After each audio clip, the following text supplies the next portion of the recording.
Assalamualaikum warahmatullahi wabarakatuh. Yang saya hormati Bapak Wakil Presiden, Bapak Ibu sekalian yang saya hormati, akan dibahas langkah-langkah antisipasi yang harus kita lakukan dalam rangka memenuhi kebutuhan pokok rakyat. Seperti pada rapat yang lalu sudah saya sampaikan bahwa FAO memperingatkan bahwa pandemi COVID-19 ini dapat menyebabkan krisis pangan dunia. Ini hati-hati. Oleh sebab itu, setiap negara, terutama negara-negara produsen beras, akan lebih memprioritaskan kebutuhan mereka sendiri, kebutuhan dalam negeri mereka. Dan rantai pasok bahan pangan akan terganggu karena kebijakan lockdown. Jadi kebijakan lockdown juga mempengaruhi rantai pasok bahan pangan ini. Oleh sebab itu, saya ingin menekankan yang pertama, pastikan ketersediaan bahan pokok.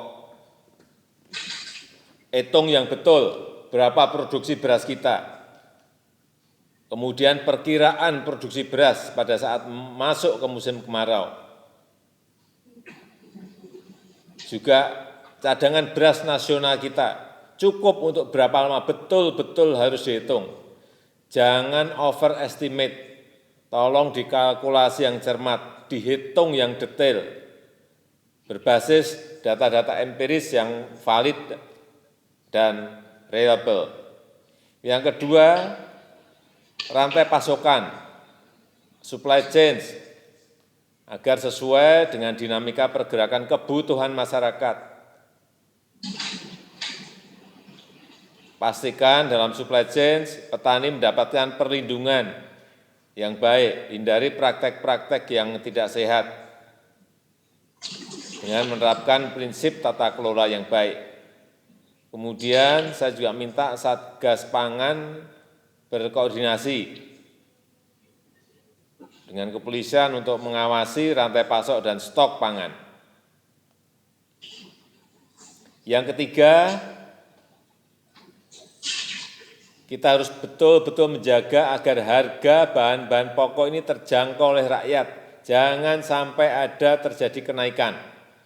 Ini yang masih naik beras, mulai naik sedikit.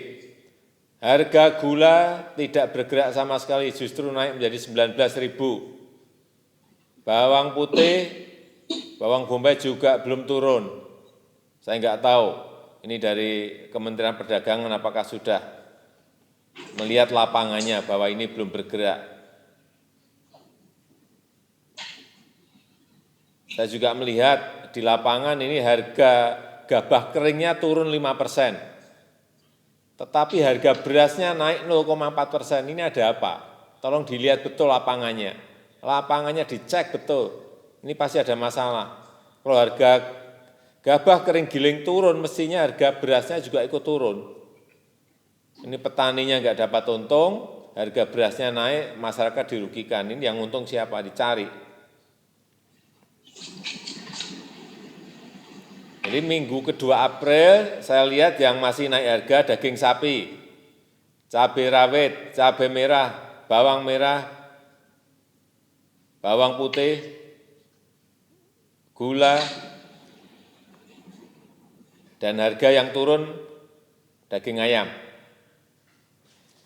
Yang keempat, situasi COVID ini, marilah kita jadikan momentum, sekali lagi, ambil ini sebagai momentum untuk melakukan reformasi besar-besaran dalam kebijakan sektor pangan di negara kita. Jangan kehilangan momentum kita. Saya rasa itu yang bisa saya sampaikan. Terima kasih.